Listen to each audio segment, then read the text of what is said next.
দিদি, যে বিষয়টা জানতে চাইবো, আপনার পাশে আমি দাঁড়িয়ে রয়েছি, আমি কিন্তু একজন রোহিঙ্গা বিজেপির ভাষায়। কারণ আমি এসআরের নোটিশ পেয়েছি। কিভাবে দেখছেন একজন রোহিঙ্গার সঙ্গে, আপনি একজন রোহিঙ্গা সাংবাদিকের সঙ্গে কথা বলছেন? দেখুন, মূলত বিজেপি যদি পারে প্রত্যেকটা বাংলাবাসীকেই কিন্তু তারা রোহিঙ্গার তকমাটা দিয়ে দেয়, কারণ তাদের মূল চক্রান্ত এটাই। এবং কেন বলছি আমি হঠাৎ করে এই কথাটা, সেটাও আমি একটু স্পষ্ট করে দিই।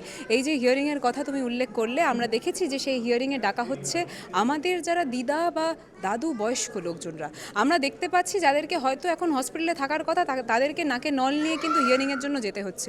এবং মূলত বিজেপির যেটা মূল চক্রান্ত ছিল যে বাংলার প্রত্যেকটা ব্যক্তিকে তারা হ্যারাস করবে, হেনস্থা করবে, তারা কিন্তু সেই ক্ষেত্রে ক্রমাগত করার চেষ্টা এখনও চালিয়ে যাচ্ছে।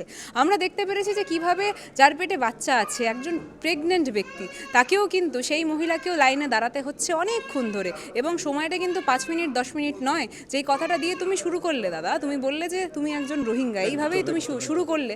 তো সেখানে আমি বলি, আমি আশা করছি তুমি এই জিনিসটা জানো, তুমি অবগত যে তোমাকে কিন্তু যখন হিয়ারিংয়ে তুমি গেছো, তোমাকে 5 মিনিটের মধ্যে যে গোটা কাজটা হয়ে গেছে তা কিন্তু নয়। একটা বড় সংখ্যক সময় সেখানে লেগেছে। তুমি সেটা এক্সপিরিয়েন্স করেছো যে সেখানে কিভাবে যারা সাধারণ ব্যক্তি, যারা বহুদিন ধরে এই মাটিতেই বাস করে এসছে, যেইভাবে তোমরা তোমাদের বাসস্থানে বহুদিন ধরে বাস করছো, সমানভাবে প্রত্যেকটা ব্যক্তি, সেই দাদু দিদা থেকে শুরু করে যেই প্রেগনেন্ট মহিলাটা, তার কি দোষ ছিল, তাকে কেন লাইনে দাঁড় হতে হবে? বারবার আমরা একটা কথা বলেছি যে এসআইআরটা ঠিক যেই কারণে করতে হচ্ছে, যে যুক্তিটা তারা দেখাচ্ছে, আগেও তো আইআর হয়েছে। আমরা বারবার দেখেছি যে কিভাবে নোটবন্দিকে কেন্দ্র করে আমাদেরকে বরাবরই লাইনে দাঁড় করানো হয়েছে। আমরা দেখেছি যে 15 লক্ষ টাকা আমাদের অ্যাকাউন্টে দেবে বলে আমাদেরকে সেইটার একটা টোপ খাইয়ে তার পরবর্তীতে প্রত্যেকটা ব্যক্তিকে হেনস্থা করা হয়েছে।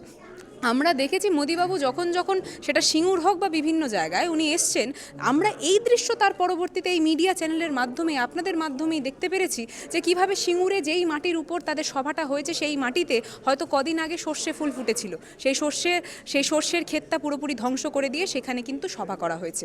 তাই আমাদের মূলত বক্তব্য হচ্ছে যে ওই বিদেশি ভোট পাখি, আমি এই কথাটাই ওনাদেরকে বলি, কারণ ওনারা বাঙালি নয়, ওনারা বাংলার এই মাটির মূল্য জানেন না। তাই জন্যে আজকে আপনার কাছে সেই রোহিঙ্গার তকমাটা এসছে।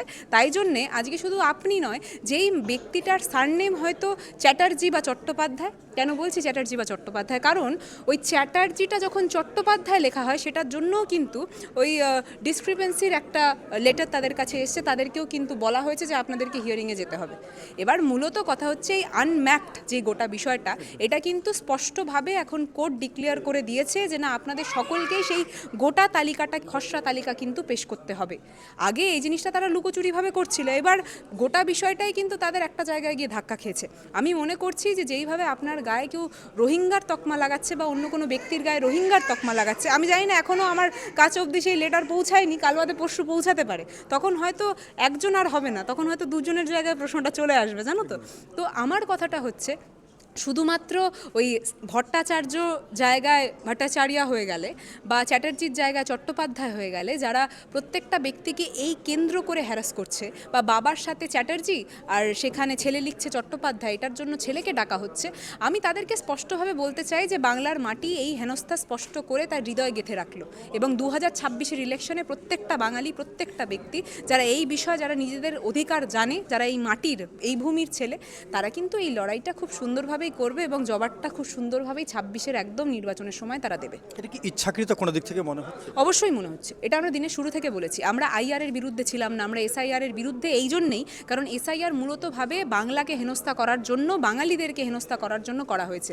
আজকের দিনে দাঁড়িয়ে আমরা সকলেই কিন্তু এই বাংলা ভাষায় কথা বলি। তুমি যেই ভাষায় কথা বলছো সেই ভাষায় আমি কথা বলছি। তুমি যেই মাটির উপর দাঁড়িয়ে আছো সেটাও বাংলা মাটি, সেই মাটির উপর কিন্তু আমিও দাঁড়িয়ে আছি। এবং তাদের জন্য যদি কেউ ক্রমাগত লড়াই করে থাকে, সেটা কিন্তু একটাই, সেটা মা, মাটি এবং মানুষের দল, সেই দলটার নাম তৃণমূল কংগ্রেস। আর বাকি যারা রয়েছে তারা শুধুমাত্র ওই ভোটের দখল বা রাজনীতি দখল করার জন্য, নিজেদের রাজনৈতিক স্বার্থ চরিতার্থ করার জন্যই কিন্তু মূলত তারা চেষ্টা করে যে বাংলার মাটি দখল করতে গেলে বাঙালিদেরকে হেনস্থা করতে হবে, বাংলার মাটিতে যারা বসবাস করে সেই প্রত্যেকটা বাংলা ভাষীকে হেনস্থা করতে হবে।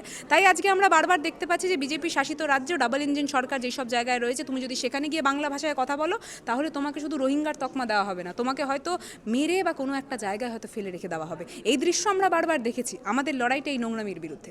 ধন্যবাদ।